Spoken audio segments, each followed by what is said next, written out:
करीब 6 साल पहले धनबाद के राजगंज थाना क्षेत्र के गोविंदा डी गांव में रिश्तों को शर्मसार कर देने वाली एक वारदात हुई थी। 60 वर्षीय पति ने अपनी 55 वर्षीय पत्नी की कुल्हाड़ी से काटकर हत्या कर दी थी। इस हत्याकांड का सबसे दर्दनाक पहलू यह था कि घटना के वक्त घर में मौजूद 14 वर्षीय पोती ने अपनी आंखों के सामने दादी को मौत के घाट उतरते देखा था और उसकी चीख पुकार से ही पूरे गांव को घटना की जानकारी मिली थी। नमस्कार, आप देख रहे हैं मिरर मीडिया। मैं हूं आपके साथ चंद्रा सिंह। नवंबर 2020 में हुए इस सनसनीखेज हत्याकांड में आरोपी कुर्बान अंसारी और उसकी पत्नी सेरून बीबी के बीच लंबे समय से घरेलू विवाद चल रहा था। आरोप है कि इसी विवाद के चलते कुर्बान अंसारी ने पत्नी को कमरे में बंद कर कुल्हाड़ी से गले पर वार कर उसकी निर्मम हत्या कर दी। वारदात को अंजाम देने के बाद वह फरार हो गया था, लेकिन पुलिस ने उसे गिरफ्तार कर जेल भेज दिया। मामले की सुनवाई के दौरान गवाहों के बयान, साक्ष्य और जांच के आधार पर अदालत ने आरोपी को दोषी पाया।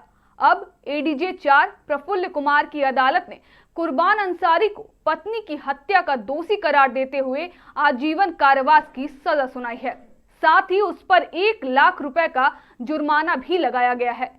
एक पति के हाथों पत्नी की हत्या, एक मासूम पोती की आंखों में हमेशा के लिए बस गया वह खौफनाक मंजर और 6 वर्षों तक चले न्यायिक संघर्ष के बाद आया यह फैसला अब पूरे इलाके में चर्चा का विषय बना हुआ है। आज माननीय श्री प्रफुल्ल कुमार एडीजे 4 के न्यायालय से एसटी संख्या 65/2021 राजगंज थाना कांड संख्या 58/2020 में फैसला आया है, जिसमें अभियुक्त कुर्बान अंसारी को आजीवन कारावास की सजा और 1 लाख रुपया जुर्माना दंड के रूप में दिया गया है। यह घटना 18/11/2020 को घटी थी, जिसमें उस समय घर में कुर्बान अंसारी, उसकी पत्नी और उसकी एक पोती घर में थी जो 14 साल की थी।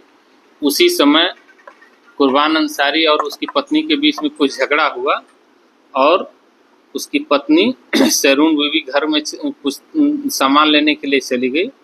उसके पीछे पीछे कुर्बान अंसारी गया और अंदर से दरवाज़ा बंद कर दिया और हाथ में लिए टांगी से उसके ऊपर कई प्रहार किया, जिसमें वह उसका गला कट गया, गर्दन के पास, आँख के पास कट गया और वह वहीं अचेत अवस्था में पड़ गई। इसके बाद वह दरवाज़ा खोल करके भाग गया।